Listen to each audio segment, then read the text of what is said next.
बिस्मिल्लाहिर्रहमानिर्रहीम। अवाम की आवाज़ के साथ मैं तुम्हारा होस्ट उमैर गुपांग। नाजरीन, अज तो को एक इंजी मुतासरा फैमिली नाल मिलवे सूं जेड़ी के अवाम किनू नहीं बल्कि अपने रिश्तेदारों किनू मतलब बहुत ज्यादा सताई हुई फैमिली है जी। अस्सलाम वालेकुम। असां हुण क्या क्या तो दसूं अपने रिश्तेदारों के बारे च। सारे इन्हें समय 27 साल तो सबको आजाद कर दिते ने। कोई देवना घेना का नहीं, कोई आमण वंजण का नहीं। इथा आंदन साकू तंग करन, गलत यादन घरों सारे थी आंदन, गलत साकू आदन, परेशान साकू करन। बोला ये कावड़ किनु सारे किनु टिकटॉक का गलत बणया गन, हुने को गलत बयान आकन से जले तंग करन कावड़ किनु वलगा तो सारे निकलन मुंह चो।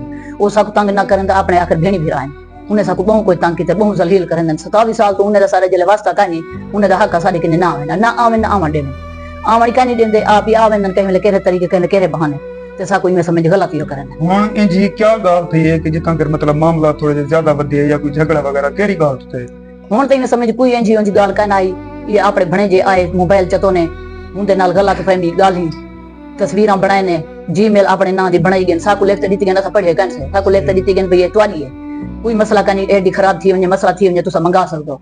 उन्हें साडी आईडी जरा है एतवार 14 दी रात को 15 दी रात को 14 दी शाम को उन्हें साडी आईडी खत्म कर छोड़ी, परेशान करन ही वास्ते साडे कावड़ के आखिर कोई गलत टिकटॉक का बन गया, कोई गलत आख बैठा हूं तो हूं गाल दी मरियम नवाज किनु सारे अपने डीपीओ किनु असा माजरा चाहते से ना बन सी साकू ए लोग तंग ना करन सारे नाल तंग कर। क्या तोरे फैमिली दे मेंबरान दे विच रिश्तेदारां च हेन कौन जेरे तो मतलब तंग कीती बनन या तोनो झगड़ा करन कौन है तोरे क्या लगदे ने?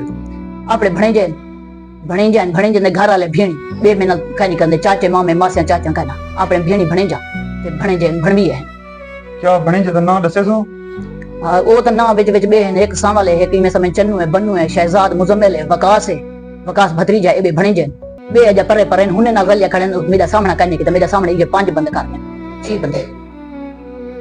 जी नाजरीन, ये है मुतासरा फैमिली जदे को तुसा हाल कीते वे।